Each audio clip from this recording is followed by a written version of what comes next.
Ladies and gentlemen, please be advised we will be starting a bit late in around 10 minutes. Thank you.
Ladies and gentlemen, please kindly enter the auditorium and be seated because we will be starting very soon.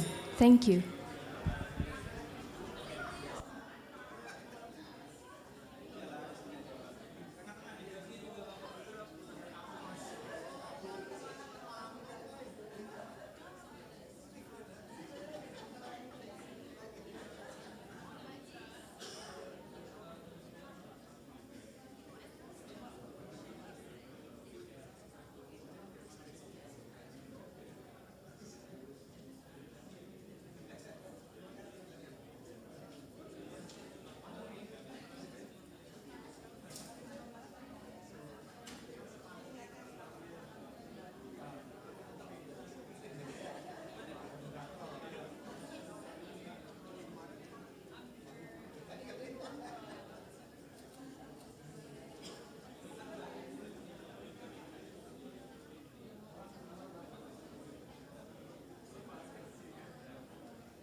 Excellencies, ladies and gentlemen, the discussion will commence shortly. We would like to invite all distinguished participants to kindly take your seat. Thank you.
Excellencies, distinguished guests, speakers, ladies and gentlemen, good morning and welcome to the seminar on Global Terrorism Index 2025, Findings and Lessons Learned for Indonesia. My name is Anastasia Widyautami, and it is my honor to be your host for today's event.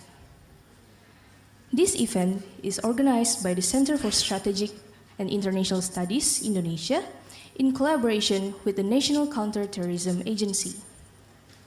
For the audience using the interpreting device, I would like to inform you that the translation to Indonesian is available at Channel 1 and the translation to English at Channel 2. The discussion today will reflect on the key findings of the Global Terrorism Index 2025, product of the globally recognized annual study by the Institute for Economics and Peace in capturing the impact of terrorism on 163 countries since 2007. The panel will also facilitate an in-depth examination of emerging terrorism trends and what their relevant policy responses for Indonesia should be. Before we start our agenda for today, please allow me to warmly greet our distinguished guests. May I please welcome Mr. Andhika Chrisnayudhanto, Deputy for International Cooperation, National Counterterrorism Agency of the Republic of Indonesia, Ms. Silpa Maniar, Counselor at the Department of Home Affairs, Australian Embassy in Jakarta, Mr. Steve Killelea, Founder and CEO of the Institute for Economics and Peace, Police Grand Commissioner Adjutant Mahendra Eka Wardana, Prevention Directorate, Special Detachment 88, Indonesia National Police, Bapak Yusuf Wanandi, Founder and Vice Chair of the Board of Trustees at CSIS Indonesia, Dr. Yose Rizal Damuri, Executive Director of CSIS Indonesia, and last but not least, I would like to extend a warm welcome to representatives from ministries and agencies, embassies, international organizations and development partners, civil society organizations, academics, media, and all participants who have graciously joined us today, both in person and via our YouTube live stream. Before we proceed with the event, may I invite you to please rise for the Indonesian national anthem.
You may now be seated.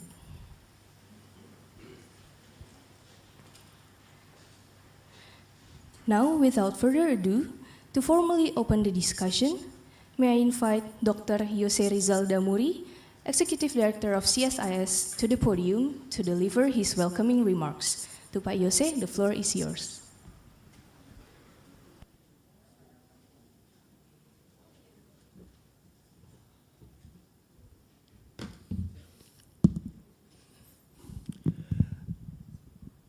A very good morning to you all.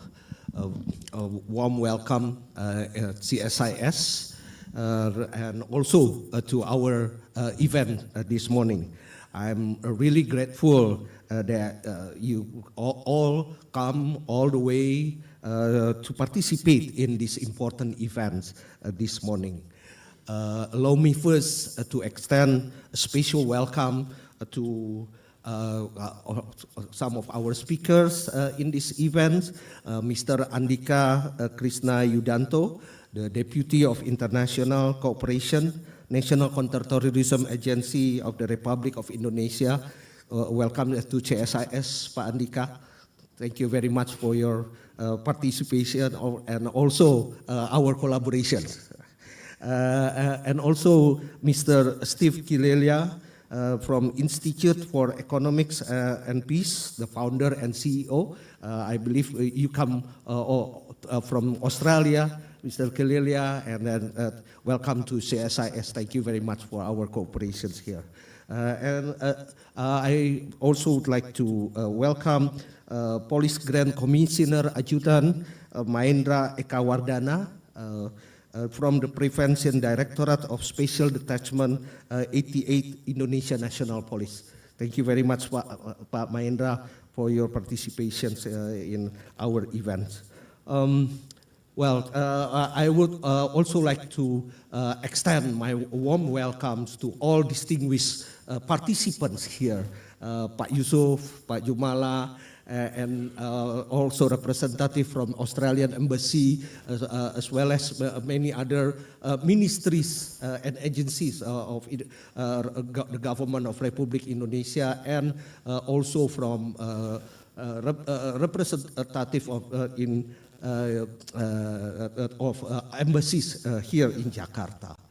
The topic we brought today, we discussed today, is about Global Terrorism Index 2025 findings and lesson learned from for Indonesia.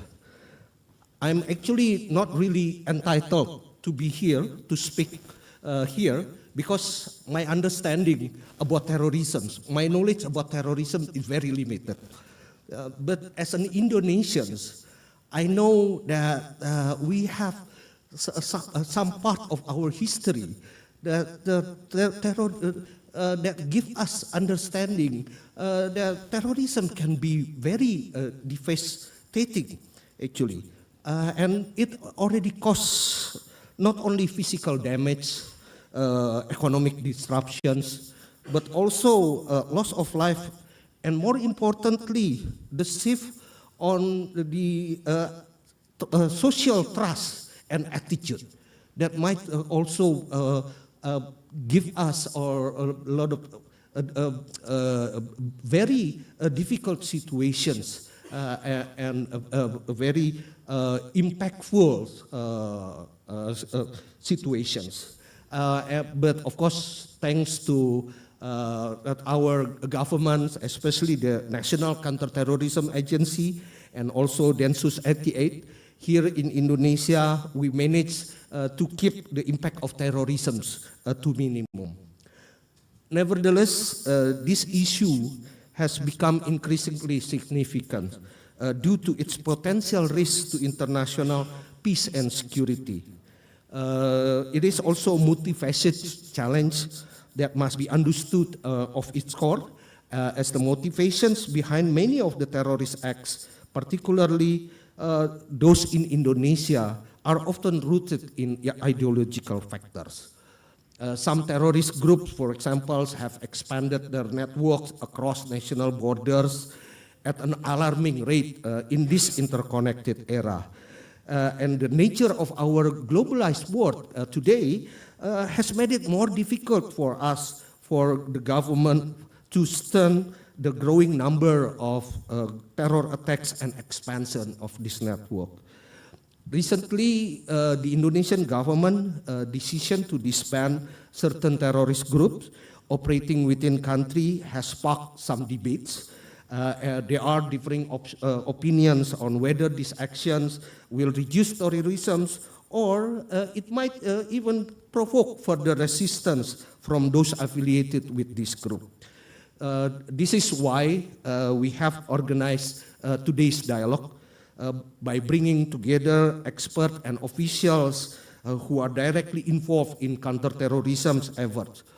We aim to offer valuable insights to the public on the evolving global terrorism landscape and the policy steps that we must take to address it. I sincerely hope that today's discussions will help us better understand the implications of the Global Terrorism Index in this report and also perhaps can come up with relevant policy recommendation and response that Indonesia can adopt in order to deal with the current terrorism trends. Thank you very much again for your participation. Selamat berdiskusi. Enjoy the discussion today. Thank you, Dr. Yose, for your remarks. Next, I would like to welcome the delivery of keynote remarks from Police Commissioner General Eddy Hartono, Head of the National Counterterrorism Agency of the Republic of Indonesia, which will be delivered by Mr. Andhika Chrisnayudhanto, Deputy for International Cooperation at the National Counterterrorism Agency of the Republic of Indonesia. To Pak Andhika, the floor is yours.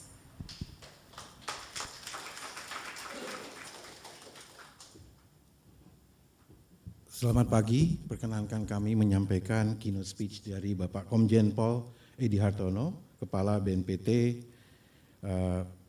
terkait dengan acara hari ini. Perkenankan kami juga menyampaikan permohonan maaf beliau tidak bisa hadir hari ini karena ada kegiatan yang perlu beliau laksanakan. Sehingga meminta kami untuk mewakili beliau pada acara ini dan menyampaikan keynote speech sebagai berikut. Assalamualaikum warahmatullahi wabarakatuh. Selamat pagi dan salam sejahtera bagi kita semua. Shalom, Om Swastiastu, Namo Buddhaya, salam kebajikan, salam Pancasila. Yang kami hormati dan banggakan tentunya Bapak Yusuf Wanandi, founder of CSIS. Yang kami hormati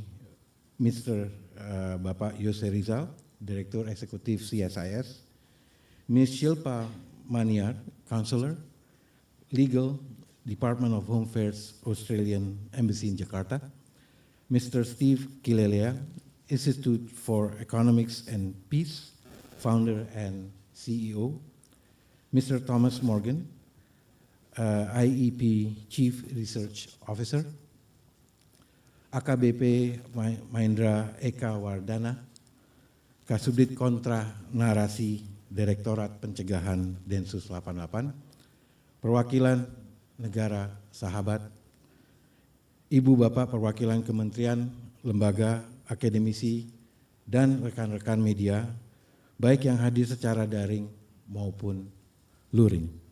Pertama-tama marilah kita panjatkan puji dan syukur kehadirat Allah Subhanahu wa Ta'ala, Tuhan Yang Maha Esa, karena atas perkenan rahmat-Nya kita semua dapat berkumpul bersama di tempat ini dalam keadaan sehat walafiat. Saya atas nama BNPT menyampaikan ucapan terima kasih atas kehadiran Ibu Bapak pada kegiatan hari ini. Global Terrorism Index 2025 Findings and Lesson Learned for Indonesia. Ucapan terima kasih dan apresiasi juga kami sampaikan kepada Institute for Economics and Peace, IEP, dan Center for Strategic and International Studies, CSIS Indonesia, didukung oleh pemerintah Australia yang telah berkolaborasi dengan BNPT dalam menyelenggarakan kegiatan ini. Kegiatan ini menjadi momentum yang penting dan bertujuan untuk memaparkan temuan utama dari Global Terrorism Index 2025 serta menganalisis secara mendalam tren terorisme dan pola terorisme yang berkembang serta respons kebijakannya. Kegiatan ini juga akan menjadi forum untuk mendiskusikan rekomendasi kebijakan berbasis data dalam rangka penanggulangan terorisme di Indonesia. Ibu Bapak yang kami hormati, analisis komprehensif berdasarkan data tentang tren dan pola terorisme global yang disajikan dalam GTI telah menjadi gambaran yang menunjukkan bahwa ancaman terorisme masih terus ada di berbagai kawasan di dunia. Indikator yang digunakan oleh GTI antara lain jumlah kejadian terorisme, jumlah kematian, korban luka, dan penyanderaan secara berkala menjadi rujukan dan alat strategis untuk melihat posisi suatu negara terkait dengan dampak yang ditimbulkan dari kejadian terorisme. Bagi pemerintah Indonesia, GTI bukan sekedar pemeringkatan atau ranking, tapi lebih menjadi referensi berharga dalam pengambilan keputusan untuk mengembangkan kebijakan dan memperkuat strategi penanggulangan terorisme, baik di lingkup nasional, regional maupun global. Temuan GTI menggarisbawahi pentingnya kehadiran dan peran negara yang secara proaktif dapat mengurangi resiko ataupun dampak dari terorisme, meningkatkan pencegahan dan ketahanan nasional, serta mendorong kerjasama internasional. GTI telah dirujuk oleh Bappenas dan dicantumkan dalam dokumen Rencana Pembangunan Jangka Menengah Nasional RPJMN tahun 2020 sampai 2024 dan juga RPJMN 2025 sampai 2029 sebagai indikator efektivitas penanggulangan terorisme di Indonesia. Temuan GTI telah mencatat secara positif kemajuan yang dicapai oleh Indonesia hingga saat ini. Ditunjukkan dengan posisi Indonesia pada level medium maupun low impacted by terrorism dalam kurun waktu berapa tahun terakhir. Ancaman keseluruhan dari organisasi teroris di Indonesia terus menurun sepanjang tahun 2024 yang mengindikasikan berkurangnya kapasitas operasional dari organisasi teroris yang ada. Selama 2 tahun berturut-turut, Indonesia juga mengalami 0 serangan teroris atau zero terrorist attack. Lebih lanjut, pada Juni 2024, para pemimpin senior Jemaah Islamiyah atau GI yang berafiliasi dengan Al-Qaeda yang merupakan salah satu kelompok terbesar di Indonesia secara terbuka mengumumkan pembubaran organisasi tersebut. Berbagai respons telah bermunculan terhadap hal ini, mulai dari pandangan positif sampai juga adanya kekhawatiran akan strategi baru kelompok tersebut. Oleh karena itu, diskusi kita hari ini selain menganalisis secara mendalam tren terorisme yang berkembang serta respons kebijakannya, juga secara khusus akan mengeksplorasi mengenai pembubaran Jemaah Islamiyah dan pengaruhnya terhadap landscape terorisme di Indonesia. Ibu Bapak yang kami hormati, sekali lagi kami menyampaikan ucapan terima kasih kepada pemerintah Australia, CSIS, dan khususnya kepada IEP yang telah menghimpun dan menganalisis data tren terorisme global dalam GTI. Catatan posisi Indonesia dalam GTI memperkuat relevansi upaya penanggulangan terorisme yang telah dilakukan pemerintah Indonesia selama ini, serta upaya pencegahan yang terus-menerus akan dilakukan. Pemerintah Indonesia meyakini bahwa meskipun upaya penanggulangan terorisme terus menunjukkan perkembangan yang signifikan, namun terrorism remains a persistent global threat and of course we need to address it. Oleh karena itu kami berharap melalui diskusi ini dapat meningkatkan kesadaran dan kesiapan kita bersama, meningkatkan koordinasi antar lembaga serta kerjasama lintas sektor, serta memperkuat pendekatan whole of society and whole of government dalam upaya pencegahan dan penanggulangan terorisme. Akhir kata, saya ucapkan selamat berdiskusi. Semoga Allah Subhanahu wa Ta'ala Tuhan Yang Maha Esa meridhoi upaya kita semua dalam mencegah serta menanggulangi terorisme dan ekstremisme berbasis kekerasan di Indonesia. Demi tercapainya tujuan bersama Indonesia yang aman, damai, dan sejahtera. Terima kasih. Wassalamualaikum warahmatullahi wabarakatuh. Om Santi Santi Om. Thank you, Pak Andhika, for your warm remarks.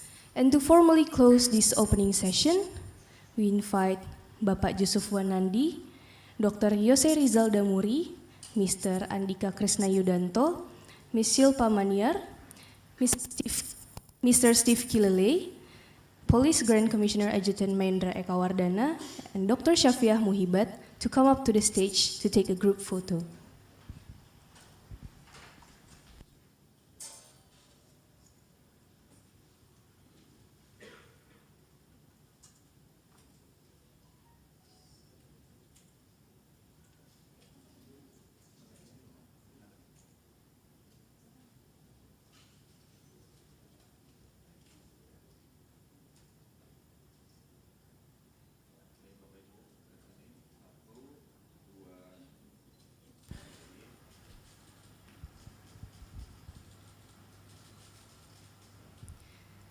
Thank you. Now for the second picture, may I please invite the speakers to take a picture with the audience.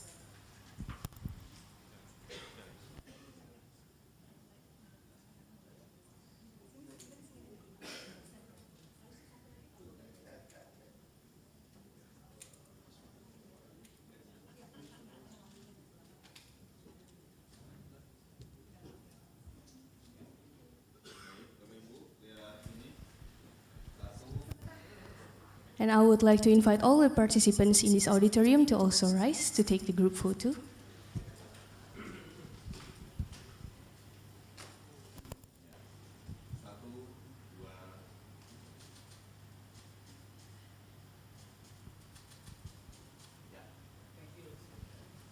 Thank you, ladies and gentlemen. You may now return to your seats.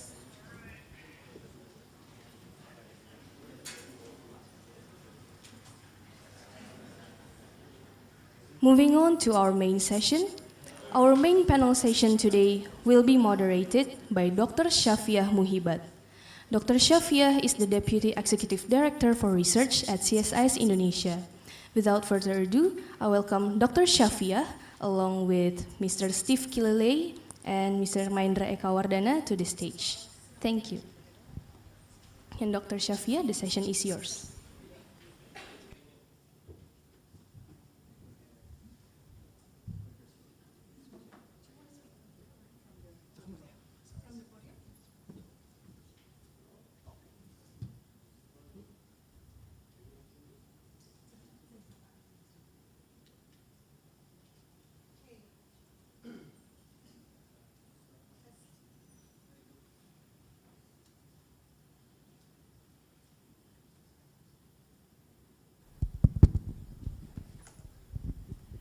Okay, thank you so much, MC. So a very good morning, everyone. Welcome to CSIS. My name is Shafiah Muhibat with CSIS. So it's an honor for me to chair this session. This is a panel discussion, which is the main session for our event today. So a very warm welcome to everyone. Thank you for coming all the way here to CSIS to join us in this wonderful discussion today. So as has been mentioned earlier by the opening remarks and also by the keynote speech, we are here today to discuss the Global Terrorism Index 2025, which was just launched a few weeks ago, I believe, by the Institute for Economics and Peace. So the index itself has been issued by or published by IEP since, I think, 2012, if I'm not mistaken. So annually, every year, IEP launches the index, which covers, I think, all the countries and rank them according some of the calculations that is conducted by the Institute. And as we've heard as well, the index has been widely cited. So that's why we think that it's very proper that we try to discuss a little bit more of what was issued in the index this year and try to find some of the findings and lessons that can be learned for Indonesia, because we understand that terrorism threats have been, and it's up and downs in most of the countries, but I think also including in Indonesia. So I thought we thought at this and CSIS in collaboration with BNPT, we think that it would be very appropriate if we give this index a further study, a further analysis and discussion, and try to really point that to some of the issues that are experienced here in Indonesia. And for that, we are very privileged to have two speakers to join us in this panel discussion. The first one is, of course, the founder and CEO of IEP himself, Mr. Steve Killelea. So thank you again for coming here to Jakarta to CSIS to share some of the findings of the index this year. Mr. Killelea founded IEP in 2007, if I'm not mistaken. Yeah, and he is also the founder of the Global Peace Index, the world's leading measure of global peacefulness. He today will present the key findings from the index this year, particularly focusing on Indonesia and also Southeast Asia.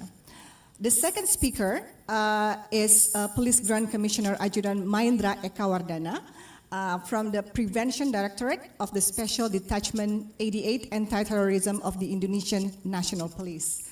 So in his capacity, Pak Mahendra, if I may call you that, focuses on countering the dissemination of radical and extremist narratives, particularly those propagated through digital media platforms. And today, he will enrich the discussion by giving us an explanation about the disbandment of Jemaah Islamiyah, which I think is very much relevant to our discussion today, as well as the implications and political consequences.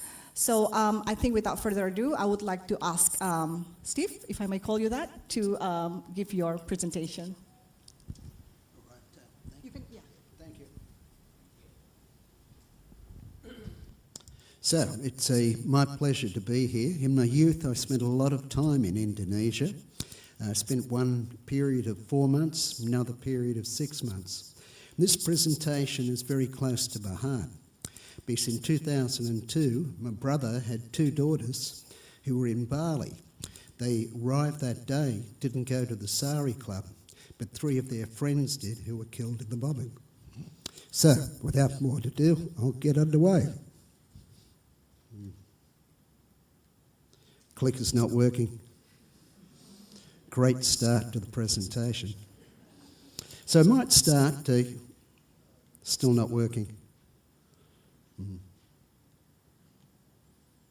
Right, might start with a little bit of background on the Institute for Economics and Peace. It was set up to understand the intersection between business, peace and economics, places special emphasis on metrics to measure peace, and then to ascribe an economic value to changes in peace. We've got 6 offices in different parts of the world: New York, Brussels, Mexico City, Nairobi, headquartered in Sydney and The Hague. We're in the process of setting another office up in the Philippines now. We have an extensive network of partners we work with. We do extensive research for people like the UN, World Bank, OECD, Commonwealth Secretariat. And our work's incorporated into organisations like Rotary International and many other partners as well, such as World Vision. We've got a range of different reports we do. These are the major reports, and obviously the Global Peace Index, Global Terrorism are the key ones. But we have many other reports we bring out each year, along with very, very short papers. We get exceptionally large amount of publicity on these. Last year we had 45 billion media impressions globally from about 12,500 different articles as well. And we get about 1 million downline loads of our reports each year and a couple of million visitors to our websites. Anyway, that's enough of the promotion. Let's get into the Global Terrorism Index. So this is a global roundup of terrorism with a small emphasis on Asia, and we'll come back to the detail on Indonesia when we get into the panel discussion. We also have Thomas Morgan with me. Tom is our leading research fellow. Excellent. So he was actually responsible for the development of it. And so if anyone's got any questions on the detail of it, he's the best man to speak to, much better than me, actually. So this is a quick roundup of terrorism globally. Where you see the red, it's very, very bad. Where you see the blue, it's very, very good, and other colours in between. So you'll note there's a particularly large amount of red around the Sahel. That's the epicentre. You'll see at the top, that's Russia, and then we'll find the other major area runs through the Middle East over into Asia. Now, if we look at it now, so if we're looking at the number of deaths from terrorism, that's 7,555 last year. Now, that's roughly the same as the prior year. The large attack from Hamas, which occurred in Israel, we subtracted that away because that was a one-off attack and the largest since the New York attacks in 2001. So terrorism on that level is staying about the same. If we look at the number of attacks, they actually decreased by 3%. But all of that decrease came out of Myanmar. Now, Myanmar, the conflict is actually getting worse, but the terrorism deaths dropped down. Now, without Myanmar, the number of attacks would have actually gone up 8%. So that brings us to a number of different things now. So the number of countries recording a terrorist attack increased from 58 to 66. Okay, so that's 8 new countries, or about 12% more countries were affected by terrorism the prior year. 45 countries deteriorated, only 34 improved. And that's the worst result, I think, from about 2017. So those signs aren't so good. We also found that 98% of conflicts deaths occur in a conflict zone. So again, the mixture of conflict and terrorism go hand in hand. You'll see this particularly reflected in the Sahel. Now, one of the things that takeaways is there were more deaths, there are more conflicts now than any time since the end of the Second World War. And we're expecting the number of conflicts to increase given the current geopolitical circumstances. So terrorism is not likely to go down. The 4 deadliest groups, they were responsible for 11% more deaths. So that's Islamic State, JNIM, TPP, and Al-Shabaab. So it's becoming more concentrated, and with the smaller groups committing more. TPP in Pakistan is the fastest growing organisation. Deaths caused by them were up 90%. To 5,580. Can we see as this year moves on, they're still going to be as bad. 7 Western countries are now in the worst 50 countries in the world. So there'll be a number of points here on Western countries, and part of that will be able to can be related in to things globally. But we haven't got the statistics to actually include a lot of other parts of the world.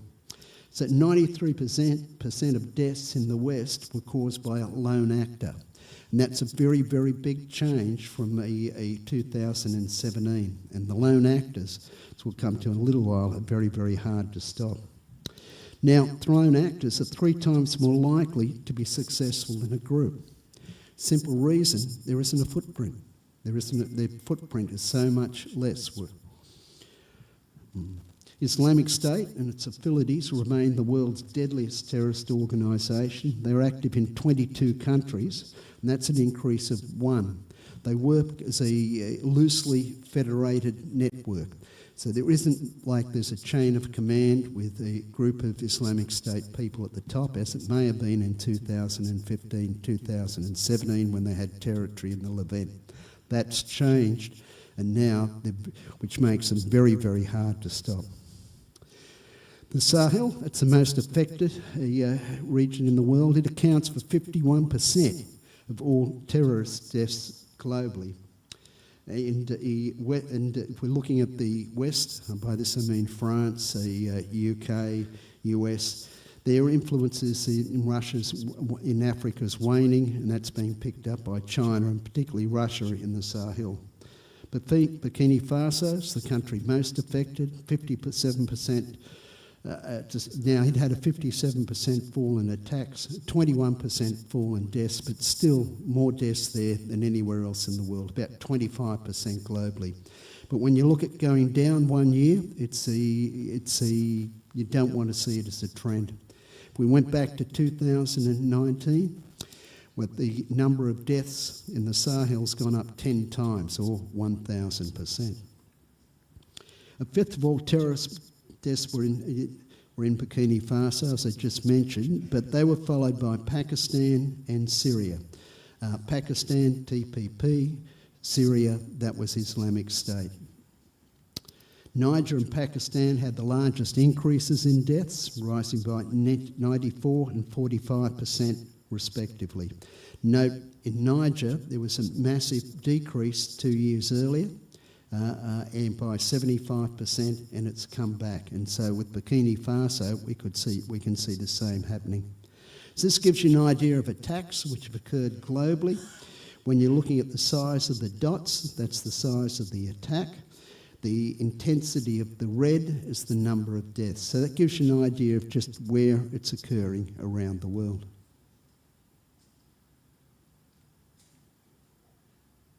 These are the 10 most impacted countries globally. And as you look at these countries, you'll note all of them have one thing in common. They're all involved in conflict and have conflict internally inside their countries. If we look at it, we can see it's dominated by the Middle East and Africa. So within Africa, we have 6 of the countries are actually situated in Africa. Most of them are situated inside the Sahel. Now, terrorism is very, very concentrated. 98% of deaths are happening within a conflict zone. So if we take the top 10 countries for terrorism, what we find, they make up 86% of all deaths from terrorism. There are only another, the other 14% is just made up of a string of other countries. So again, we can see the ability to be able to stop conflict is key to being able to stop terrorism. There are also many, many improvements. So this gives you an idea of the countries which improved. Note that the biggest improvement was in Israel, and that was obviously October the 6th Hamas attack, which occurred in Israel. That has dropped off this year and accounts for that. Now, these are the countries with the biggest increases in terrorism. Again, gives you an idea. So Niger with 451, it was followed by Pakistan with 333, and then Russia and Iran. Russia and Iran, they were both attacks by Islamic State, very large losses. But both these countries are involved in conflicts in other parts of the world, namely Syria and the Ukraine. This has sucked a lot of their internal resources away, which were used for countering terrorism, and the result is it's made the Islamic State caution chapter easier for them to be able to penetrate into the countries. Now, if we're looking at the region, we're looking at the Asia-Pacific region. Here's a quick breakdown of the outcome in the last year. It also got the number of people killed, which is in each of the different countries, and also the number of attacks. Now, note we have the Indonesia in this. So these are all attacks which occurred in West Papua New Guinea, including the deaths in West Papua New Guinea. Now, some people can debate that. The data source we use comes from a group in London called Dragonfly, and so we use their data and use their terminology and the way they attribute it. So let's have a look now at the trends in terrorism. Let's move on. This is a very, very fast-paced presentation. Presentation will be available for anyone who wants it afterwards. So you just need to ask CSIS, and I'm sure they'll make it available. Okay, now if we look at it since 2018, the number of deaths have actually moved in a very, very narrow band, about 6,800 to about 7,500. So about a 10% variation over that time. Now, if we look at the current state of global conflict, the likelihood of it going on, that's unlikely to improve. Now, we're looking at the biggest increases in deaths from terrorism, Burkina Faso, Niger, Pakistan. So I said, if we're looking in the Sahel, the number of deaths since 2019 are up 10 times. That's a period of 5 years. So that gives you an idea of just how fast it's progressing there. So if we go back to 2018, the largest improvements were in Afghanistan, Iraq and Somalia. Iraq's now got 1% of the deaths it had, which it was had in 2015. So we've got some people who'll be in Iraq with the government over there, and we're probably going to be looking at a case study on how they've been able to reduce terrorism that much, which we'll do with the counterinsurgency forces there. Now, in the West, attacks in 2017 had fallen every year since 2017 to 2024. Now, last year, the attacks increased from 32 to 52, so that's up 60%. So in the West, there's very, very good numbers on being able to get the number of attacks. We can't get that to the same accuracy in other parts of the world. A lot of this you can relate back to the Gaza war, so massive increase in anti-Semitic and Islamophobic events. And we can see that not only in Europe, we can see it in Australia, US and New Zealand and other nations as well. In the 2 months since the start of the war in the US, anti-Semitic and Islamic phobia events increased by over 270%. So 270% for anti-Semitic events, over 300 for Islamophobic events. So you can see these kind of conflicts move on. And the longer the Gaza war goes on, the more likely there is to be flow-on effects into many other geographies around the world, particularly where there's large Jewish populations. Now, this is an excellent graph here.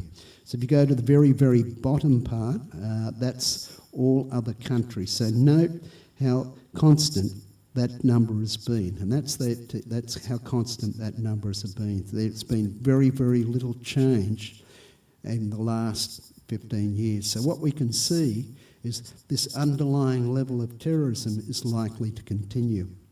Now, if we have a look at the grey graph at the top, that's the Sahel. Now, note how fast that's changed. If we look at Iraq, that's the bright yellow one in the centre. Again, look how it's changed. And then the red one's Afghanistan. So the key message from this graph is that terrorism's dynamic in areas where it hardly exists. If you haven't got strong governance and resilient societies, it can break out.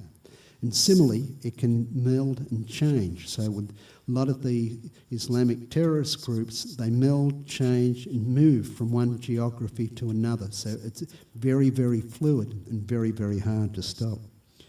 So now we'll just hit a little bit in the West, because this actually is homegrown terrorism, and it'll apply here within Indonesia as well.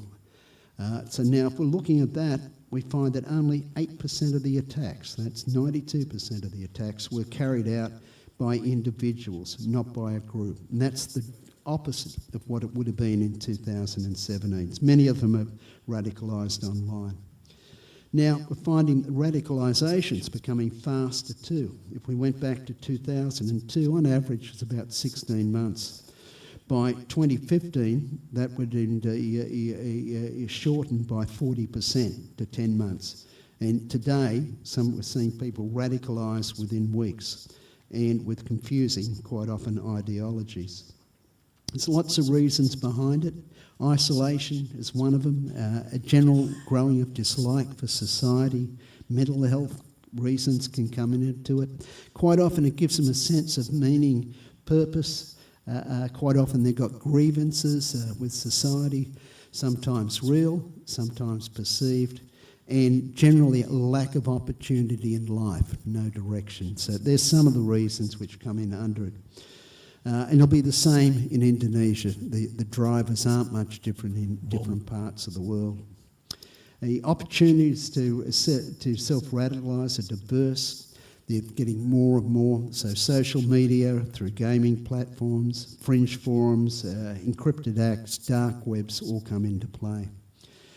The number of attacks under 18 we're also finding are increasing, so they're becoming younger and younger. In the UK, 42% of all attacks were considered a youth. That's someone under 18. In Europe, it was 20%, so they're truly staggering numbers. It's difficult for intelligence to uncover.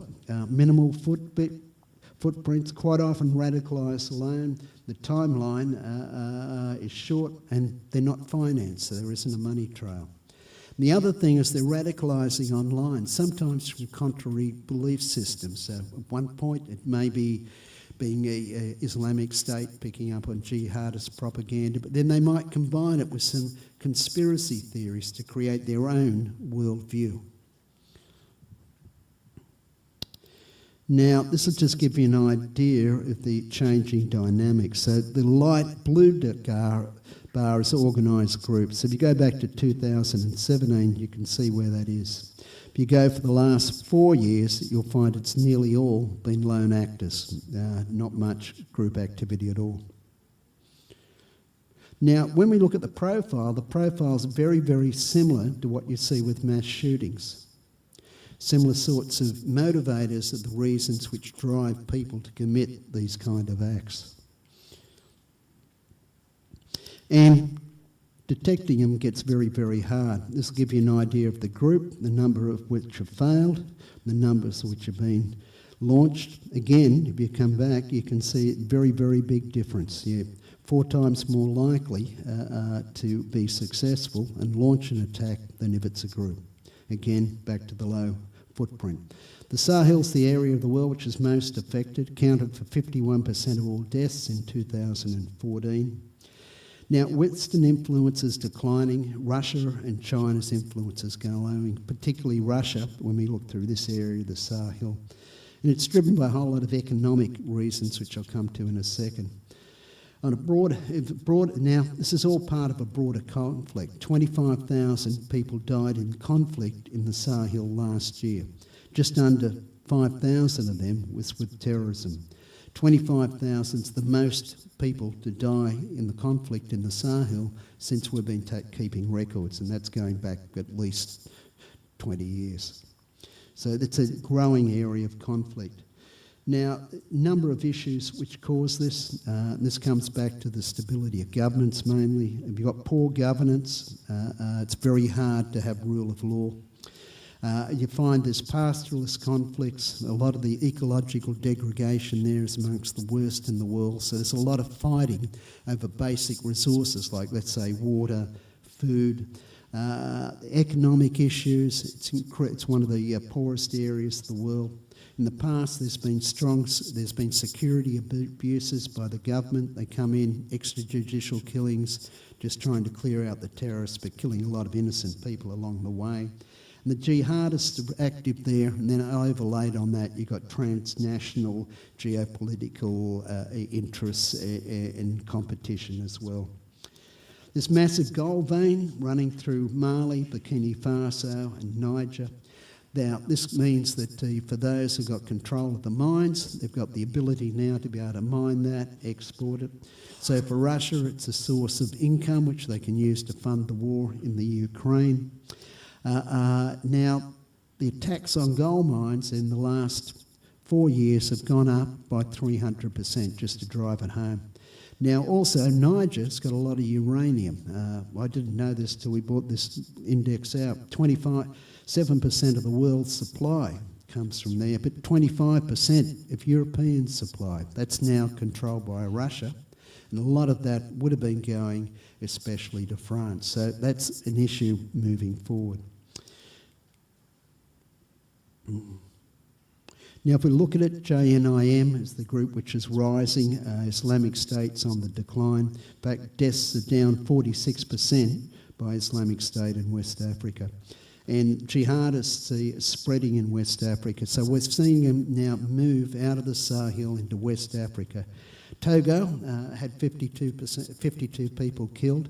That's the highest ever, and Togo now is on the coast. If they get to the coast, they've now got water routes for the transaction of a lot of the things which they move through their territories. Now, this gives you an idea of the changing dynamics within the Sahel, and so again, the red is the Sahel, and the green is the rest of the world. Okay, we're moving down near the end, towards the end of the presentation. One more small section to go and we'll be done. So this will give you an idea of where the attacks are within the Sahel. One of the things we monitor is measurement sentiment. It gives you a good idea of where the future's going in relationships between countries. So this is the sentiment which you can see within the Sahel towards France, and both reflected in the French press and the media in the Sahel. You can note, you can see the negative intent increasing. We see this generally in the breakout before conflict. You can see the negative intentions increasing over a period of time, quite often for many years beforehand. We could see it, let's say, reflected in the conflict in Gaza between the Palestinians and the Israel as well.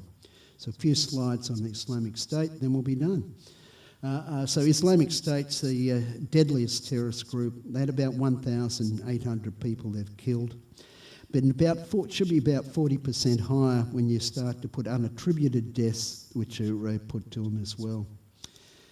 It operates as a decentralised network of affiliates. Each group acts independently, so there's no head to actually attack and cut off. And they're active in 22 countries. That's an increase of 1 from the prior year.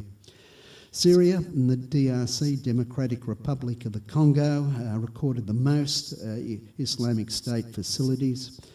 Now, Syria had the largest increase, accounting for 280 of the roughly 500 attacks.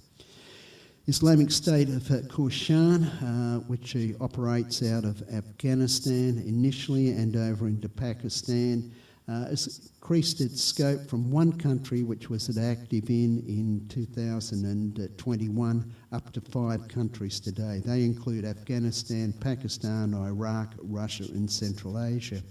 Russia and Iran were 2 of the countries with the largest increases in attacks. In 2024, there are 24 plots. ISIS plots foiled around the world. They include places like Israel, Iran, Turkey, Germany, Sweden and Russia. This will give you an idea of the countries they're active in. These are the different chapters. We monitor 9 of their chapters, and this will give you an idea where each of those chapters are active. You'll note that none of those chapters are active in Southeast Asia. And again, this will give you an idea of the deaths attributed with Islamic State by country and regional groupings. So just have a quick look at that. Now, what I want to highlight, if we went back to the 1970s, 49% of all conflicts resulted in a victory. By 2010, that had dropped down to 9%. Well, this is really important. Now, you combine that within the 1970s, 23% of conflicts finished with a peace agreement. That had dropped to 4% in the 2010s. Okay, so what we could see that we were getting we're getting 3/4 of all conflicts finishing in the 2010s.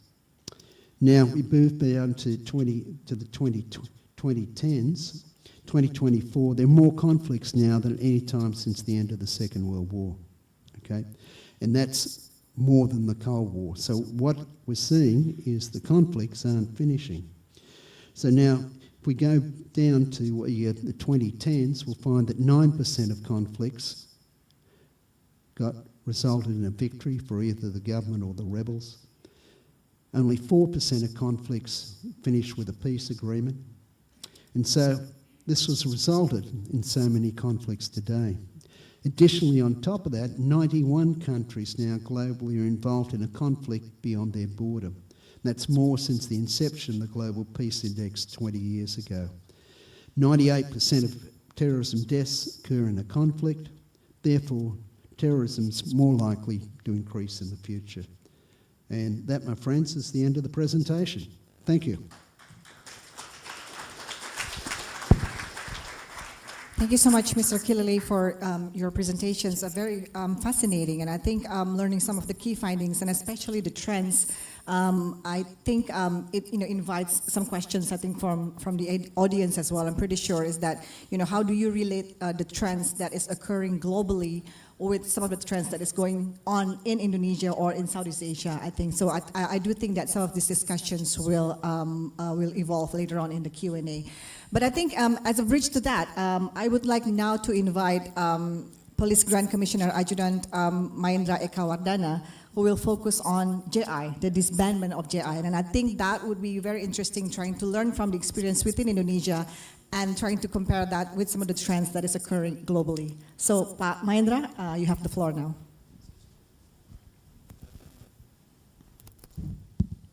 Assalamualaikum warahmatullahi wabarakatuh. Good morning, all of distinguished guests, and then the honorable audience, Pak Steve from IEP, and Pak Yose, CSIS, and then also Pak Andhika, Pak Dion from BNPT, and today I'm gonna sharing a little bit presentation regarding with the dissolve of Jamaah Islamiyah on behalf of Pak Kadensus. Yeah, we will try to little bit describing how the JI is one of the biggest terrorism group in Southeast Asia, and then affiliate with one of the biggest terrorist group in the global, namely Al-Qaeda. Nowadays, they was dissolved, and we will see. And then before I start my presentation, of course, I also bring one video. This video will remind us how dangerous Jamaah Islamiyah is, Jamaah Islamiyah was. And please, the operator maybe can play.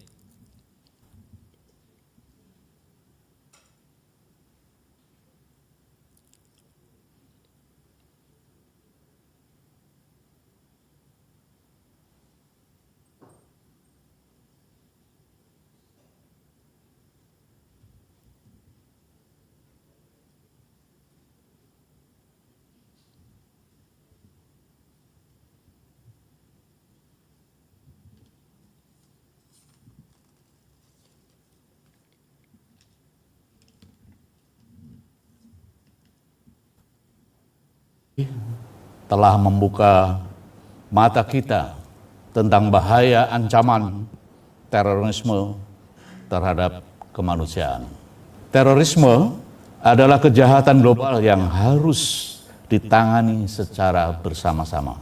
Terorisme, apapun bentuk dan motifnya, adalah kejahatan luar biasa, extraordinary crime, dan tentu harus ditindak sebagai kejahatan tanpa memandang agama atau atribusi lain dari para pelakunya. Penanganan terorisme tidak hanya fokus pada upaya penangkapan dan penahanan terhadap pelaku atau penegakan hukum saja, tetapi juga melalui pendekatan kemanusiaan yang berbasis pencegahan. Serangan bom Bali adalah pelecut semangat kita untuk tidak pernah gentar sedikit pun dalam melawan radikalisme dan terorisme. Peristiwa bom Bali merupakan peristiwa serangan terorisme terbesar kedua setelah serangan 11 September di Amerika Serikat.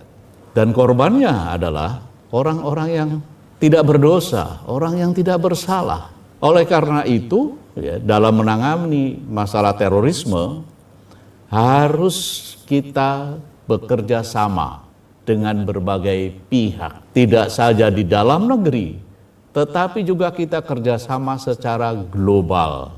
Karena terorisme tidak memandang satu negara dengan negara lainnya. Jadi kita harus kembalikan pemikiran-pemikiran atau ideologi mereka yang kita anggap, kita nilai itu memang ideologi yang menyimpang.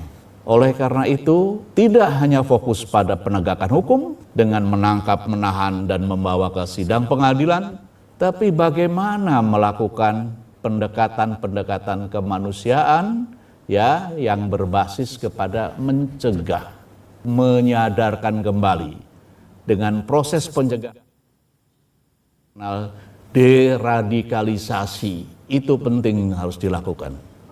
Saya juga ingin memberikan dukungan dan semangat kepada Densus 88 dan Polri harus jadi garda terdepan. Terus melawan kejahatan radikalisme dan terorisme. Bravo, bravo, bravo. Bom Bali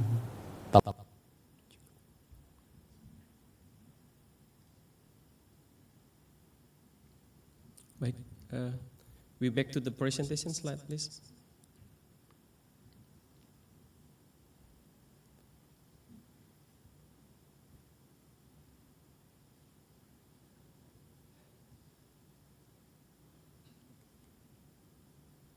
telah membuka mata kita tentang bahaya ancaman terorisme terhadap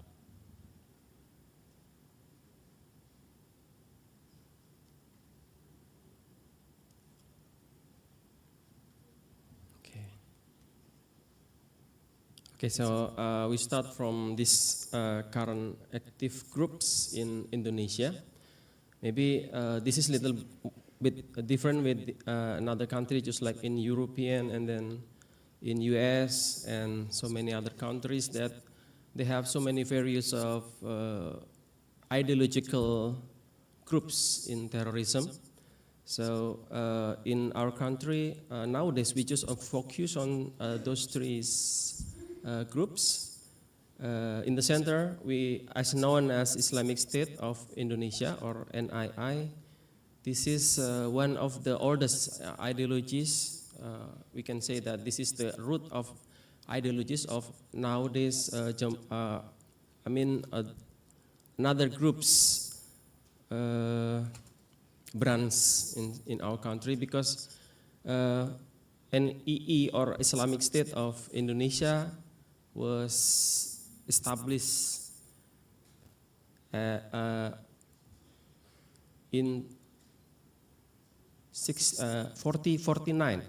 and then Jemaah Islamiyah itself is one of the branches of NII, which established also in 93 by Ustadz Abu Bakar Ba'asir and Abdullah Sungkar, and then the next generation para Wijayanto is continue the Jemaah Islamiyah in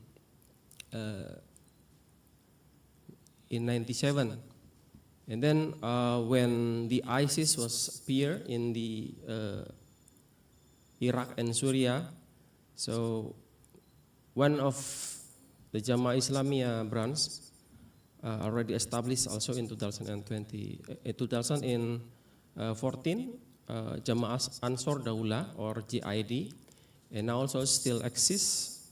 And then those brands might have formed from the NII ideologies to those two groups of ideological terrorism. And why Islamic State already established from the history tell us that this is the disappointed from the Kartosuwiryo, one of the contribute in the independence of Indonesia about the decision of Renville Forum, and then they doing rebellion with this movement, and then there was so many cross ideological. That's why Abdullah Sungkar and Kartosuwiryo, they founded the Jamaah Islamiyah organization, and now we still doing monitoring and try to deeply investigation regarding with those three organizations. And then regarding with the videos, before we watched before, Bali Blast in 2022 is one of the biggest attack in our country, in the history, also in the world. This is the second biggest attack after the WC attack in US in 2021. And from this attack, we realized that GI is not a amateur organization. GI is the very established organization. After moving from Indonesia to shifting to Malaysia, made the more big expansion in ideological. It's not only in Indonesia but also in Saudi. In 2022 was so that Jamaah Islamiyah is very well established. And then the next slide shows us that we have the database regarding the attack and then the capture from Densus 88. The blue line shows that this is the number of capturing by Densus 88, and then the orange one is the number of attack. In this fact, we can see that we have quite a bit contrary between the GTI number with the 88 number, because in 2023 and 2024, like Pak Andhika mentioned before, that we got zero attack in those 2 years. Why? Because Densus 88 is not claiming that KKB in Papua is one of the terrorism attack. That's why we have difference of the number, because KKB Papua is doing separatism just like in Patani in Southeast Thailand, and then so many other countries. Separatism is different with terrorism. So because why? Because KKB Papua is not bringing ideologies. They only have motivating to make separated with NKRI. So this is a different issue in our perspective, and KKB Papua is handling by some task force and TNI, and we have a different approach with this terrorism. So in the second picture is also shown that this is the number of arrested in 2024. We still have GI mostly, and Ansarud Daulah or Eddy, and II and MIT from the center of Sulawesi. MIT is just the local group from the local conflict. So GI and others terrorism group was involved in those in that local conflict, and then they also found or developing one small organization called MIT, and now is still 3 in the prison. And in this gray picture, it still show us that NII still exists until now, and they also separate and make some splinter group with terrorism activity. So that's why Densus already captured in 2025 is about 5%, and now still in our handlings. And then when we're talking about the GI attack statistic in our country, of course, we can remind that there was doing so many attack, and it's not like ISIS doing a small attack. GI's attack is well serious, organized. So that's why we cannot avoid that GI is as a dangerous organization. Just like in 2000, they attacking the Philippine embassy in Jakarta, and then in same years, also doing Christmas Eve bombing. 2021 in Plaza Atrium Senen, this is mall in Jakarta, and then 2002 is Bali bombing 1, and GW Marriott and Ritz-Carlton bombing, also Australian embassy in 2023 and 2003 and 2004, and then the second Bali bombing in 2005, and the last is GW Marriott and Ritz-Carlton bombing, the second in 2009. So this is one of the record from Densus 88, and we claim that this is not the serious attack in Indonesia. And then why GI as the biggest organization in Southeast Asia was dissolved? Because there were so many approach that our government been doing, just like upgrading the legislation. That's why nowadays we have the new legislation about how to handle terrorism. Beside hard approach, we also have a soft approach, and then in soft approach, we're doing so many actions, just like prevention, de-radicalization, and so many innovation approach. In hard approach itself, from the early 2000, Densus 88 is concerning about Jamaah Islamiyah. We mapping well about Jamaah Islamiyah, and then we also have collaboration with the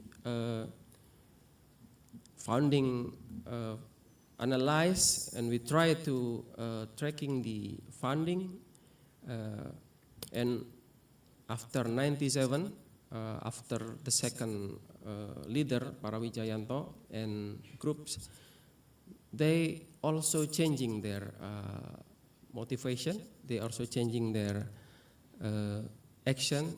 Why? Jamaah Islamiyah after 97, they doing some innocent approach also to getting supporting from the society, just like they build some foundation, and then they also make some innocent action in the field, supporting others like disaster victim, and also build so many education center for children.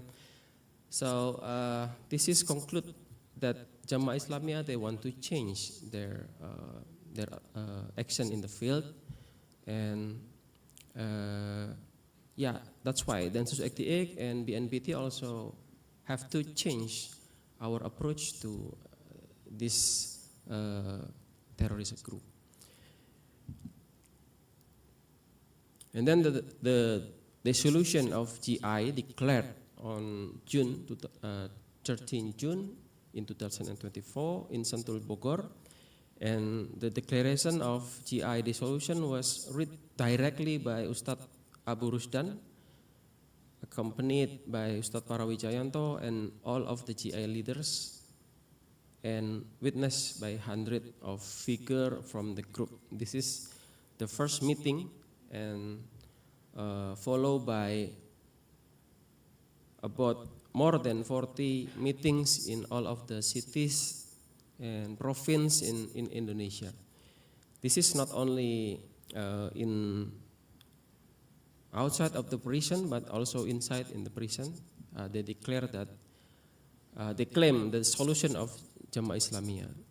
And until now, we note about 8,140 former of GI members are involved this declaration. And the last one, all is gathering in Solo and doing the last declaration in, they attend about 1,200 former GI, and this is bring us so many hope about the trend of terrorism in Indonesia. And then this is the points of the official declaration of the solution. They declare that GI will integrate with the Republic of Indonesia and then ensure that the curriculum and teaching materials from extremist attitude and they will follow the Jamaah Islamiyah, Ahlus Sunnah wal Jamaah. This is the moderate, the majority moderate ideologies in Indonesia, and then establish to review the curriculum and teaching material. This is Densus 88, and BNPT also we engage the religious ministry to make some correction in their curriculum, and also how the government will appear and doing approach also in to the student of the boarding school of GI. And then they also commit to follow the constitution of the Republic in Indonesia, including all logical consequences and commitment. Not only this, they also give note about somebody who still have owe to the law enforcement, and then they also give so many arms and the military arm from Jamaah Islamiyah groups.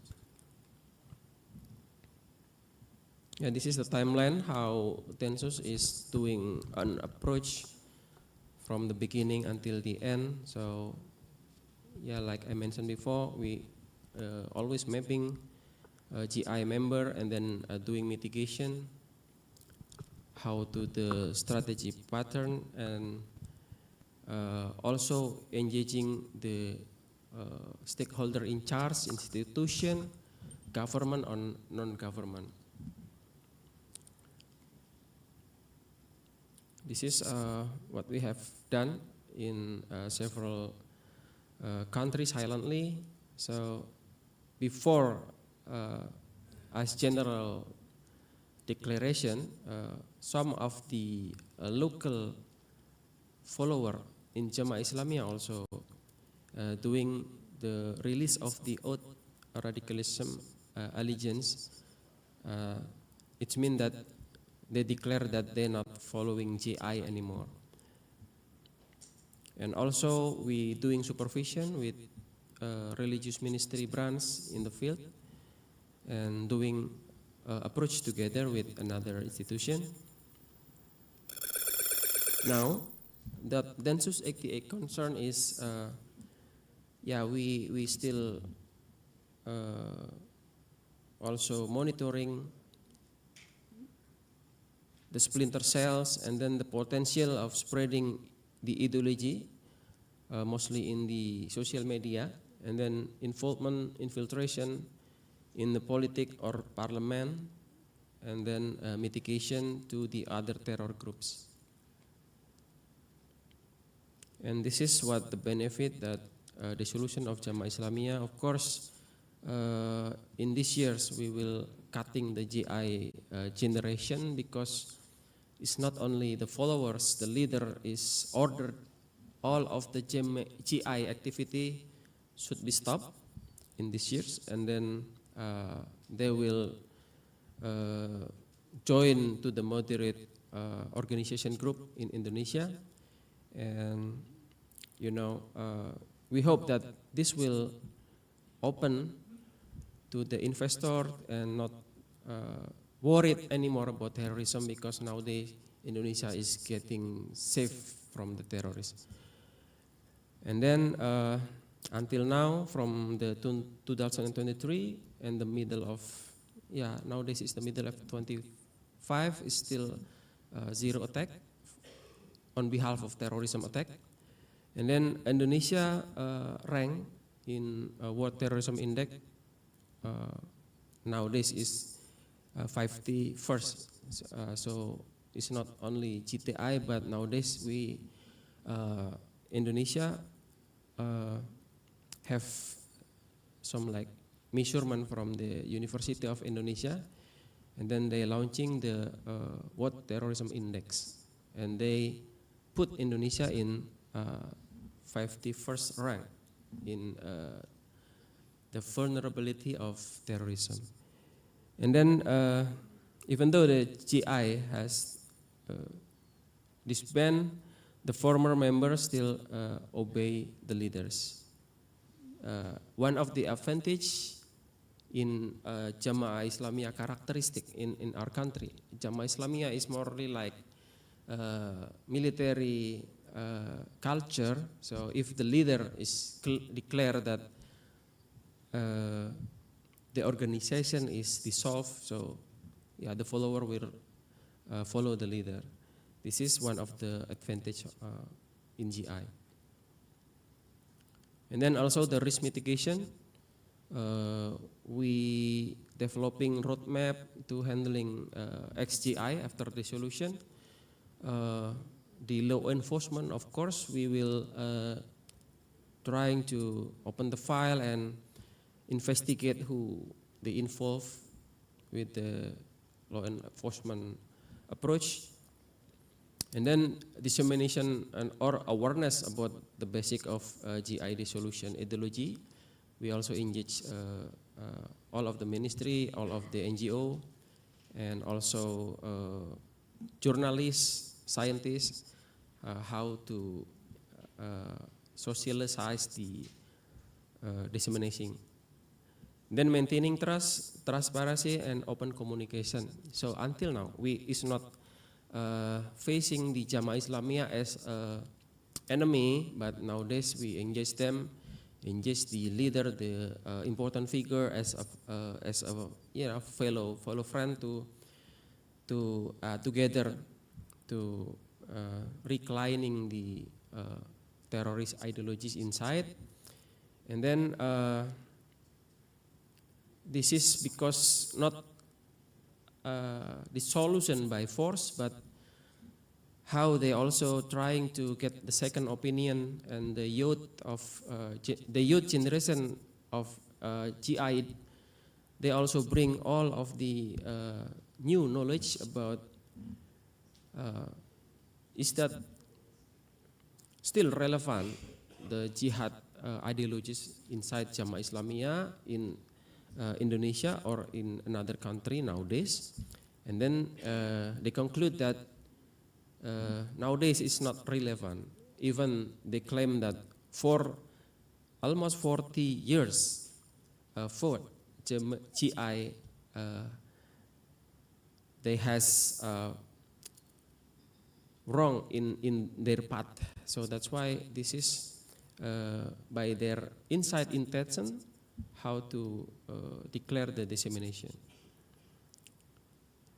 And then we also are doing human resources training and empowerment by, of course, engaging the another ministry, just like social ministry, and then planting ministry, and we try to doing approach is not only in the law enforcement but also in economical approach in the to engage them. And then the last one, we mitigate the possibility movement of the splinter cell. This is our biggest anticipate, like what Pak Andhika mentioned before.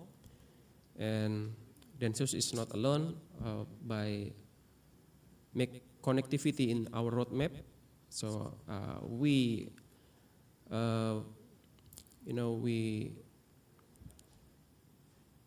is very concerned to this risk, the last risk. And then this is the conclusion. Even though the GI has disbanded, handling SGI, which formulated in the form of the roadmap, still requires quite a long time. That's why we make the roadmap. And then the process of GI itself, the solution is from the hard approach to the soft approach. And there are various concerns from the dissolution of GI. And this is the glance of the roadmap. We have also mission and vision.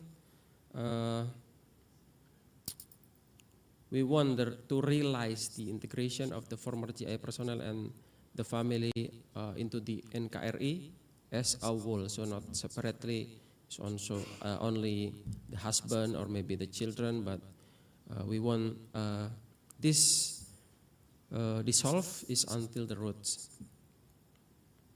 And then this is the roadmap itself.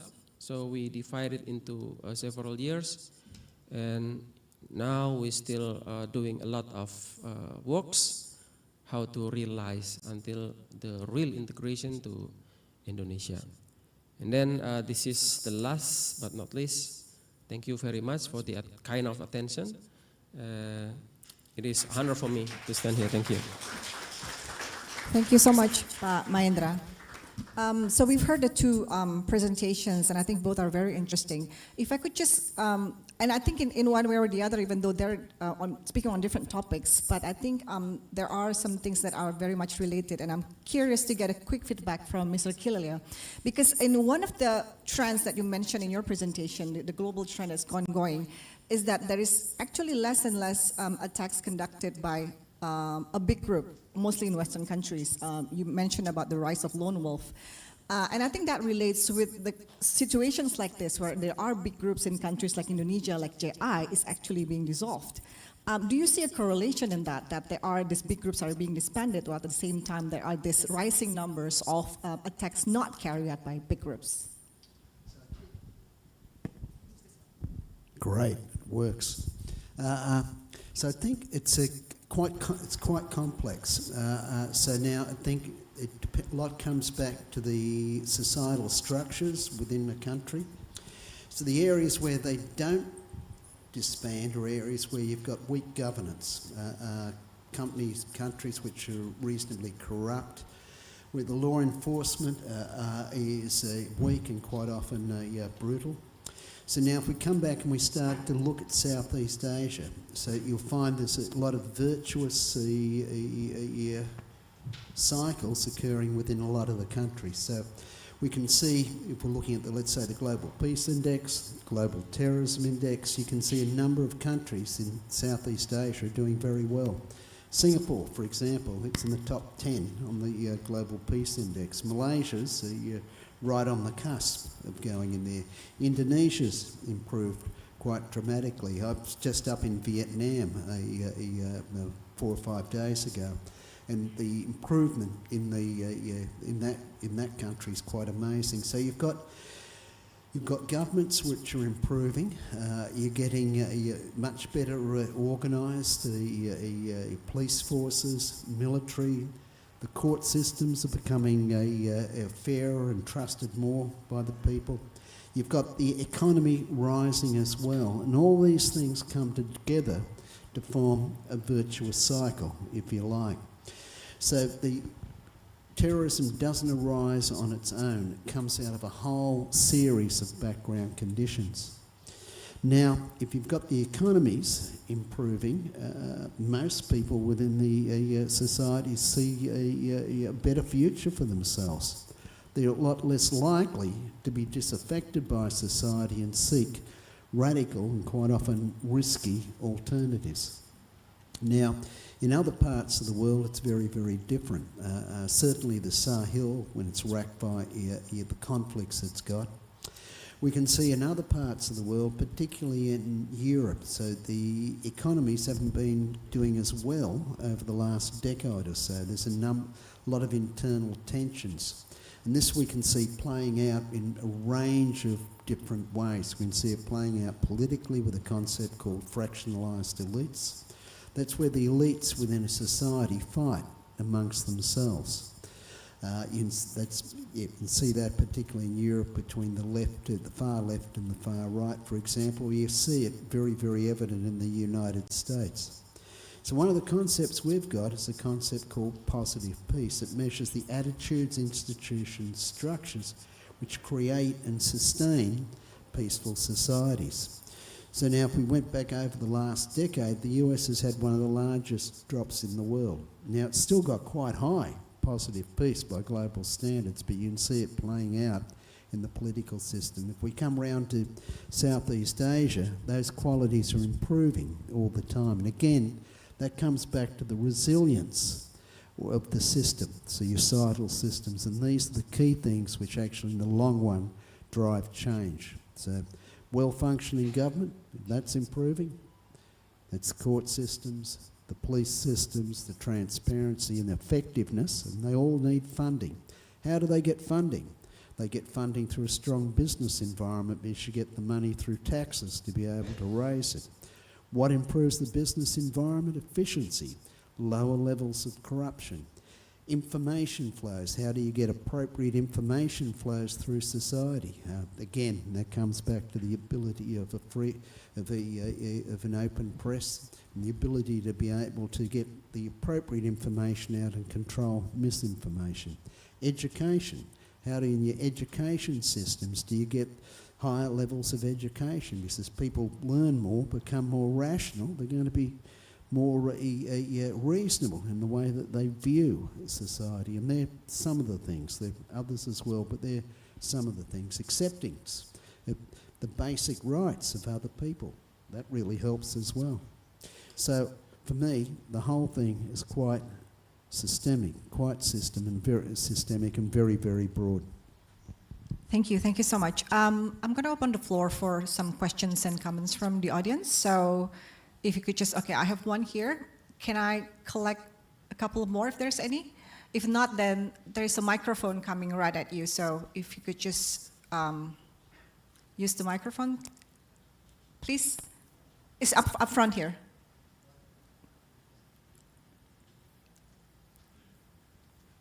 If you could just briefly introduce yourself so that the audience would know.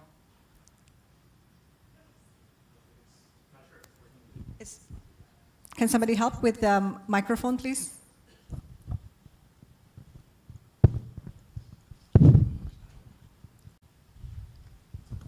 Great, thank you. My name is Yuki Tajima. I'm the new rector of the Georgetown University campus here in Jakarta.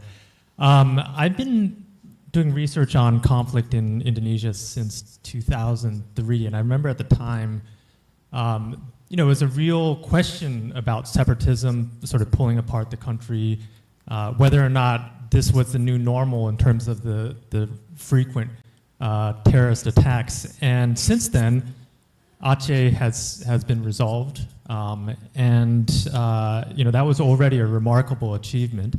But actually, even since then, what's even more surprising, I think, for most observers is the ability to effectively have a peace agreement with a terrorist organization, because usually those are even more radical, right? So it's a real testament to the Indonesian government's approach to sort of terrorism, and I think it's a very different approach than what is sort of seen as best practice in the West, which is only the hard approach, right? So the Indonesian approach has a soft approach. I would love to hear, so actually first before that, I think this is something that should be publicized more to other countries, especially in this region. I do some work in Mindanao, in southern Thailand and other places like that, where this approach may actually be more effective than sort of the Western approach, right? So first of all, I think that's an important thing to do. But second, the question that I have is, did you guys, I'd love to hear a little bit more how you actually did the process of getting them to the table and then agreeing to basically dissolving, because that's a remarkable achievement historically. Thank you very much.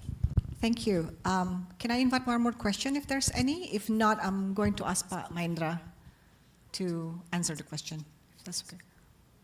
Yeah, please.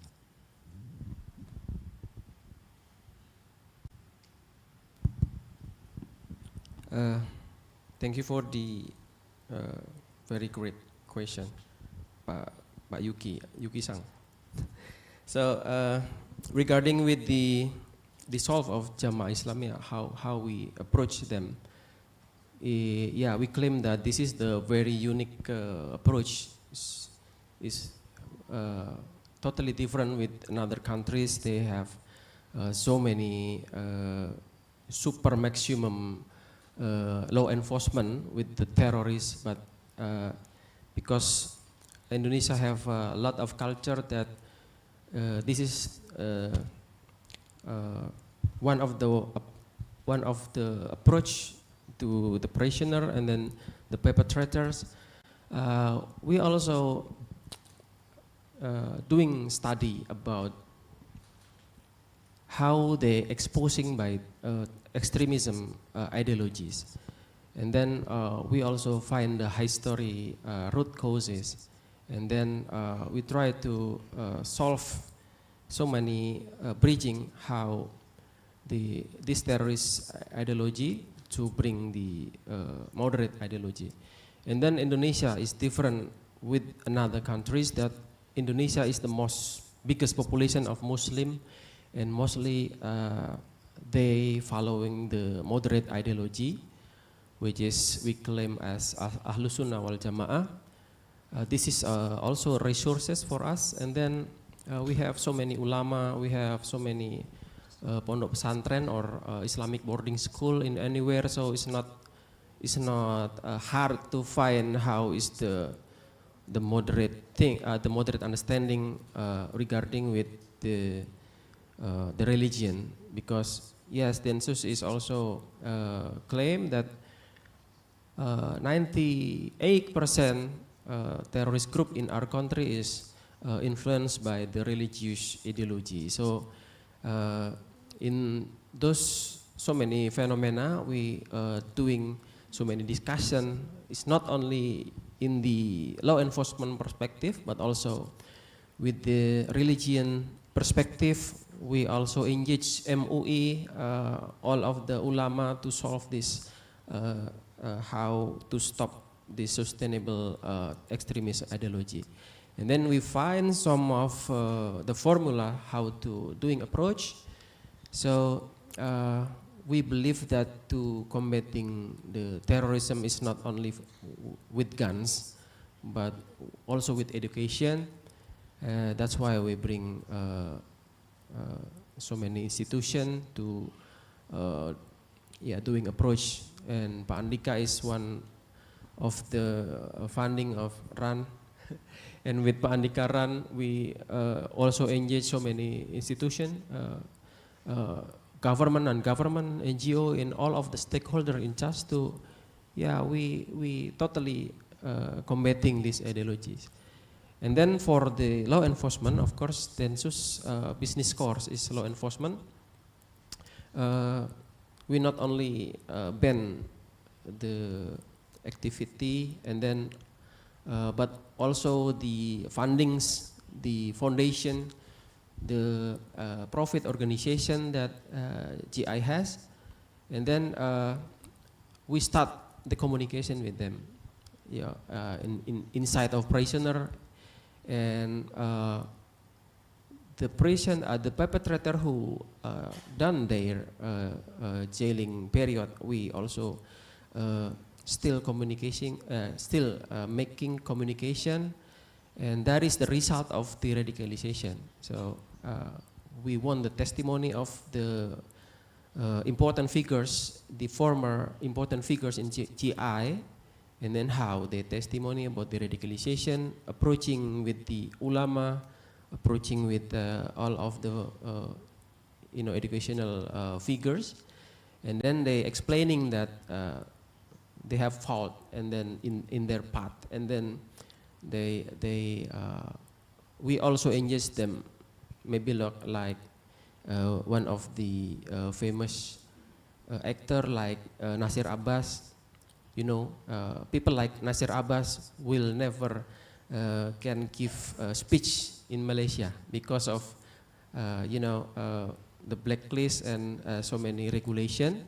But in Indonesia, we still can bring them in the forum, and Nasir Abbas is, doing testimony and explain why he nowadays being moderate because of so many study and then so many lesson learned that he gave and then gave to him, and then there was so many activity, so many innovation that Densus face, and then Densus been doing to Jemaah Islamiyah. And then also we realized that the youngest generation, the youth generation, GI, is more educated than before, because before they is only bringing the jihad motivation, the war motivation, and they're not doing anything with their inside education. They're not, they not get the comprehensive ideologies about Islam. It's only very separate, only small portion about jihad. But nowadays they're trying to get more comprehensively, so they're doing so many study, and then they also get so many inputs from the Ahlus Sunnah wal Jama'ah ulama, and then they realize that this is the wrong path. So we have to stop these ideologies. This is so many approach that, how Densus utilize the Indonesian resources to combating these ideologies. That's why we have so many just like opportunity how to approach GI, and because GI is the one of the core of the terrorism ideologies, so we have very optimistic to doing to all of the extreme groups on behalf of religion, of course, because all of that I mentioned it before. I think that is my answer, Pak Yuki. Thank you. I'll just make a couple of small comments, and I agree with you. I think there's an excellent case study here, which I think a lot of other countries can learn from. So I think they're developing some case studies, then being able to get them out into the world. George Mason University. George Mason, you're from? Sorry? Georgetown. Apologies for that, yeah. Putting it out through your network, because obviously you've got campuses in many different countries around the world. There's quite often when there's low levels of terrorism, a strong, hard military type response is used. That's pretty common, and that's happening a lot in the West. When you start to get large swathes of population which are attracted to a cause, then the approaches have to be different. They have to be much more of the heart and minds. So Morocco, for example, which has got a lot of problems with the returning foreign fighters, you'll find that they've got somewhat similar programs. So in jails, for example, they've got education and training programs, and they take them out of the jails, and then they'll fund them to set up small businesses and such in efforts to pull them around. And then obviously it's pretty common to use ex-people who have been converted over now to go into the prisons and other places which are areas for radicalisation, then to talk about the fruitlessness of their ways. Okay, thank you. If there's no more question from this room, allow me to get at least one question that is posed to us through our Zoom platform, because this seminar today is held also online. There's a question from Zoom directed to Pak Mahendra. This is from Serve Indonesia. You mentioned about the concerns about the existence of splinter cells after the dissolvement of JI. What is the likelihood of the existence of some ex-JI members who are not happy with the dissolvement of JI and then decide to join another group like JID? Is there a serious concern about this, and how big of a threat is this? Thank you. The concern about the splinter cell, of course, this is a worry from the 88, just like GI. was splintered from the NII, and then GID also splintered from the GI, and extra. And also we have the threat from the online groups, online individual lone actor and others. Yeah, this is still as a threat for us. Moreover, with this global connectivity communication era, and we also have a threat in the social media, threat in the the internet networks, and so how we try to still monitoring them. Of course, Densus 88 has 34 task force in each region, and this is also different works with another counterterrorism in another country. We concern in each region to doing monitoring each of them, and then we also have analyzed who trying to find the potential threat in the lone actor, also in the cyberspace, and of course there is still possibility maybe the follower to doing some splinters, but at least with this movement, at least all of the splinter will open, and then they will motivate, and they want to learn how why the leaders getting dissolved and declared to dissolve. So we hope that the splinter cell is, I mean, not happen, but until now, yeah, we monitor one of true, one and two, maybe more than that. They still get motivated to, doing the splinter, and have intention for, still exposing by radicalization ideologies morely in global network. And then, this is quite challenging. That's why we developing roadmap and try to engage all of the stakeholder, all of the element of this nation to involve to combating this ideology. I think that's the answer. Thank you. I think we're nearing the end of our session, unless there are any last words that you would like to say. Would you like to say something, Mr. Well, I'd just like to thank everyone to come along for the presentation. Thoroughly enjoyed being here, and terima kasih. So thank you. Yeah, so we've come to the end of our session. It's at least for us at CSIS, it's been very useful. Always, learning and updating ourselves about some of the trends globally, and also what's going on with the work of Densus. So thank you so much for both Mr. Killelea and Pak Mahendra. Yes, go ahead, please. Thank you. For me, we have a big hope to IEP and next Global Terrorism Index with this phenomena and with this achievement of this Indonesian nation. So we hope that in the future the rank of vulnerability of terrorism will be decreased. Why? Because this is very important for us. This is regarding, this is related with the economical rise, also with the how to make feel safe in Indonesia, in our country. And yeah, this is the biggest hope from all of the society of the Indonesian element, I think. That is the closing remark. Thank you so much. That is excellent words to end our discussion today. So with that, I would like to ask all of you to join me in thanking both speakers for their presentations today. And I would like to hand back to the MC.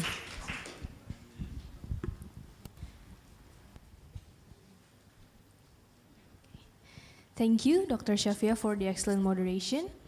And to close our event, may I please invite Pak Andhika Chrisnayudhanto, Deputy for International Cooperation at the National Counterterrorism Agency, to deliver his closing remarks. To Pak Andhika, the floor is yours.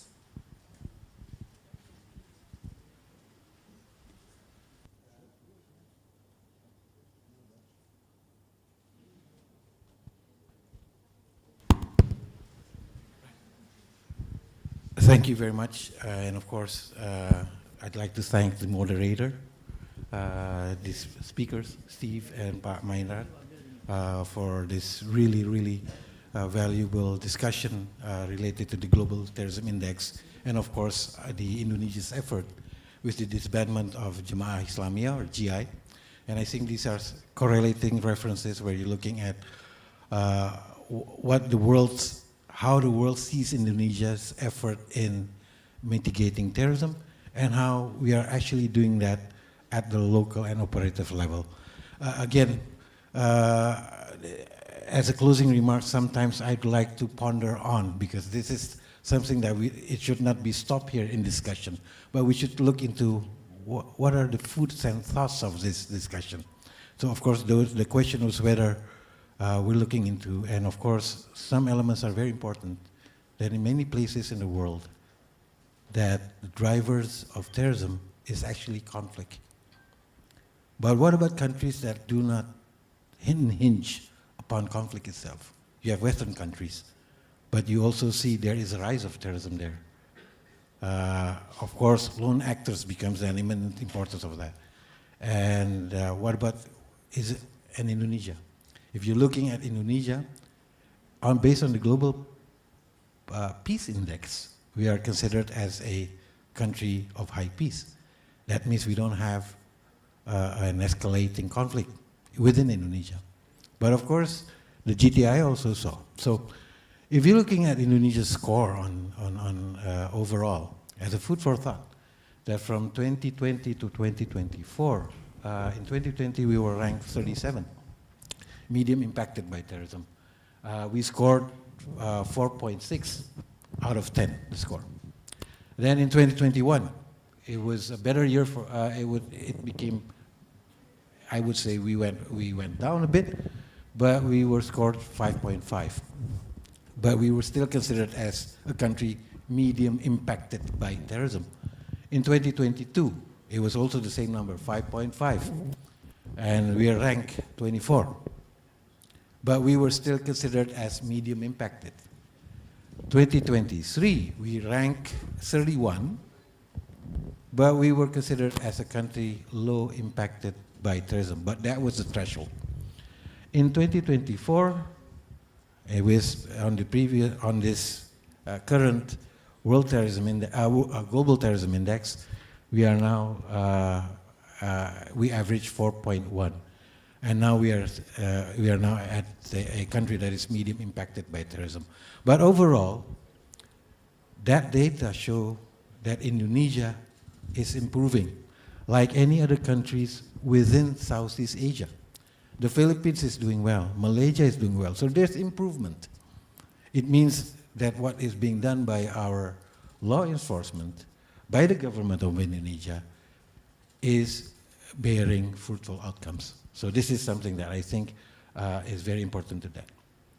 And of course, this should be looked into how our government portrays the effort to combat terrorism after within its national development plan. So we call it the RPJMN, Rencana Pembangunan Jangka Menengah, which was adopted by the president, the current president, I think in February this year, based on presidential regulation number 12 of 2025. And the indicator to look into how effective Indonesia is countering terrorism. So our effort in countering terrorism is within the landscape of pertahanan keamanan. So it's in the pertahanan, it's defense and security. And in that regards, they use the baseline of the Global Terrorism Index within that national law. So what we're looking is that for 2024, yes, the baseline is 3.99. And hopefully by 2029, when you see the next Global Terrorism Index, which would be will be produced in 2029, I believe, we should be able to achieve the 3.7 point, which would then make whether or not, that's of course, That's based on the calculation. Maybe we'll be in the low terrorism index, low impacted by terrorism. So this is one that we see. It is some. So again, I'd like to thank the IEP because we have a national document that reflects the importance of indexes within the global setting. Another important element to that is the question is how is Indonesia going to achieve that by maintaining a good, solid defense and security or national security? Is the interventions that we are going to do within a setting of 5 years from 2025 to 2029. And if you're looking at that, so, and that particular reference is made to the National Counterterrorism Agency, the police as well, in combating terrorism, is that it is to enhance the intelligence and the national security in facing the threats, challenges, and as well as disruption towards the national unity, Kutuna Wilayah, and of course the safety of our nation from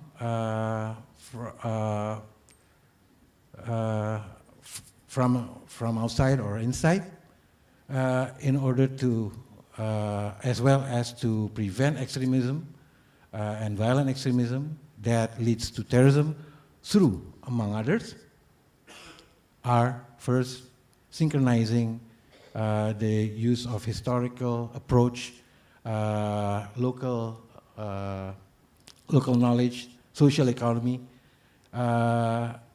in areas of vulnerable to conflict and separatism. And this is how the nation is going to address the issue of terrorism within the setting of national security that also encompasses issues that give rise from conflict as well as separatism. And this is why I believe that the result of the IEP through their Global Terrorism Index encompasses those measures where we see, of course, yes, there is a success when we look at the way the law enforcement have decreased the strengths of various terrorist groups in Indonesia, including Jemaah Islamiyah and their disbandment, as well as how they're handling Jemaah Ansarud Daulah, and of course handling other security issues that have risen in Indonesia, and of course issues that also exacerbate the issue of terrorism when you're looking into conflict zones, as well as where there is an issue of separatism. So again, these are some of the national documents that we can see, food for thought, something for you to take home, take back after you leave this conference. But again, that sort of discussion, those sort of challenges is something that we need to look into. And of course, without that, I would like to thank Steve Killelea, of course, with Thomas himself, for being here today, presenting the outcome of the Global Terrorism Index, which will certainly enrich our knowledge on how we look at terrorism in a very global outlook. And of course, I'd like to thank Pa Mahendra from Detachment 88. Without you, I'm a very strong supporter of Detachment 88, the success of that. I was speaking with Steve early this morning, and one thing that they wanted to do was to conduct a case study on the success of the Indonesian law enforcement in our effort on terrorism. And I think this is something lesson learned that is not only useful for Indonesia, but it's useful for our countries, other countries, our regional as well as global. So something that is very useful, and I believe that is a warm, welcomed endeavor that we can do between BNPT and the IEP, something that we very much would like to engage and of course showcase the success of our law enforcement in maintaining that level of means for combating terrorism. And of course I would like to thank CSIS, my wife in particular, for moderating this discussion. because I couldn't have done that better than her. I know Pa Yusuf is angry for me to use. It's called nepotism, but I believe it's fine in this regard. But again, it's a positive. We call it positive engagement. And of course, and she told me to stop talking because she's close to the right side. It's not just about food for thought, but the right to food is human rights. So again, thank you very much to CSIS for that. And again, thank you. Thank you, Pak Andhika. Finally, we have concluded our seminar. I would like to express my deepest gratitude to all speakers, moderator, and representatives of ministries and agencies, embassies, international organizations and development partners, civil society organizations, academics, media, and all participants present in this room and online. We look forward to welcoming you again at our future events. For those present in our auditorium, lunch is provided at the pre-function hall just outside of this auditorium. Thank you, and see you in our future events.